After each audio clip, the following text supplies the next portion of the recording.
Hello students, welcome to e-learning class.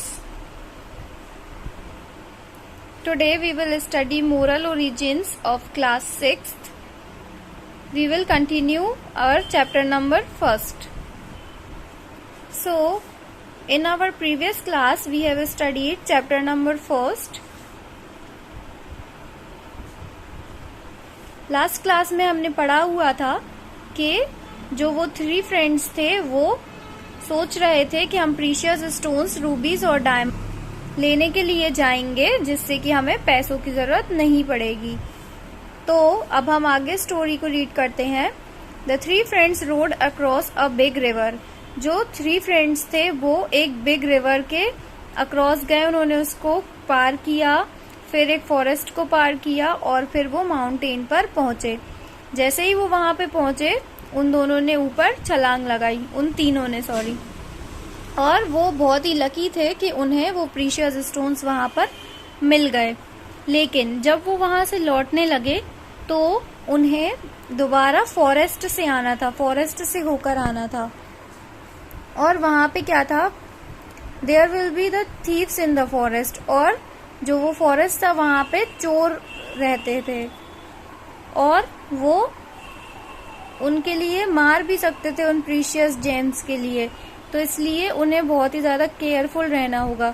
ये चीज किसने एडवाइस की? मिनिस्टर के सन ने। जो मिनिस्टर का बेटा था उसने ये सारी बात बताई कि हम जिस फॉरेस्ट से आने वाले हैं वहां पे थीव्स होंगे, चोर होंगे और वो हमें लूटने के लिए हमें मार भी सकते हैं। तो फिर जो प्रिंस था उसने भी अग्री किया कि हाँ ये तो तुम सही कह रहे हो, लेकिन हमें अपने ये जो वैल्यूएबल जेम्स हमें मिले हैं इन्हें हमें प्रोटेक्ट करना होगा।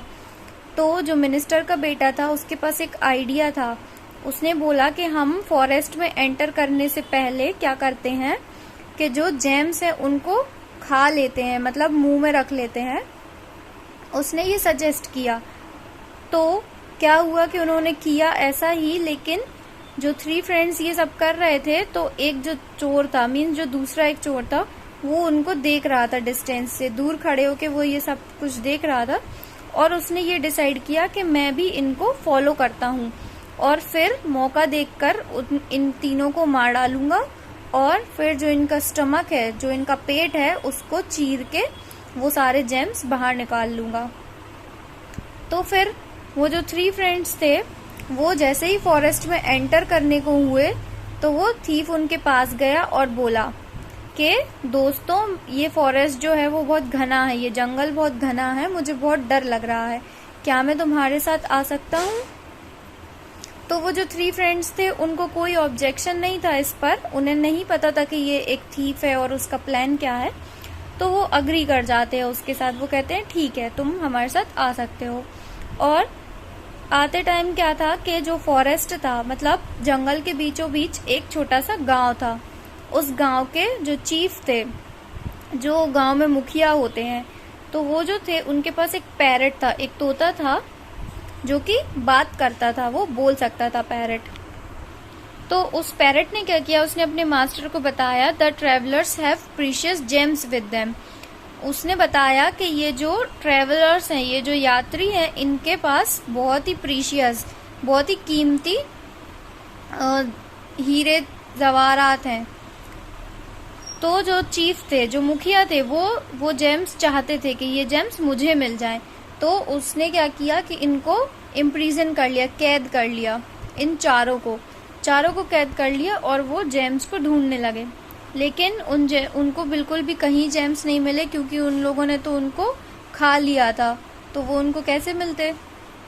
तो उनको ये लगा कि ये जो पैरट है इससे कुछ मिस्टेक हो गई है, इसलिए इसने ऐसे बताया, लेकिन इनके पास तो कुछ भी नहीं है।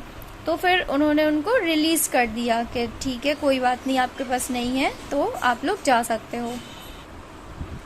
फिर क्या होता है, जैसे ही वो दोबारा जाने के लिए होते हैं, पैरट फिर से कहता है कि जो ट्रेवलर्स हैं उनके पास प्रीशियस जेम्स हैं। तो फिर जो चीफ था वो फिर से उनको बंदी बना लेता है, फिर से उनको कैद कर लेता है और उनको अच्छे तरीके से बांध के और फिर सर्च करता है। पूरे उनके हाथ पैर जो हैं उनको बांध देता है और फिर ठीक से सर्च करता है। और चीफ सोचता है कि ज़रूर इन्होंने ये स्वॉलो कर लिए होंगे, अपने अंदर खा लिए होंगे जेम्स, इसीलिए मुझे नहीं मिल रहे हैं। फिर वो चीफ कहता है कि कल मैं तुम लोगों का स्टमक चीर के देखूंगा। I will slit your stomach tomorrow. मैं कल तुम लोगों का स्टमक जो है वो चीर के देखूंगा, फिर जो जेम्स होंगे वो मेरे होंगे। उसने ऐसा बोला और उनको प्रिजन में डाल दिया, उनको ऐसा बोलते ही साथ कैद में डाल दिया। अब देखते हैं आगे क्या हुआ। जब कल होगा तब हम कल की स्टोरी को डिस्कस करेंगे। आज के लिए इतना ही है। आप लोग इसको, अभी मैंने आज जो समझाया है उसको आप रीड कीजिए, और अगर कुछ समझ नहीं आया है तो वो भी आप पूछ लीजिए। Okay, thank you, have a nice day.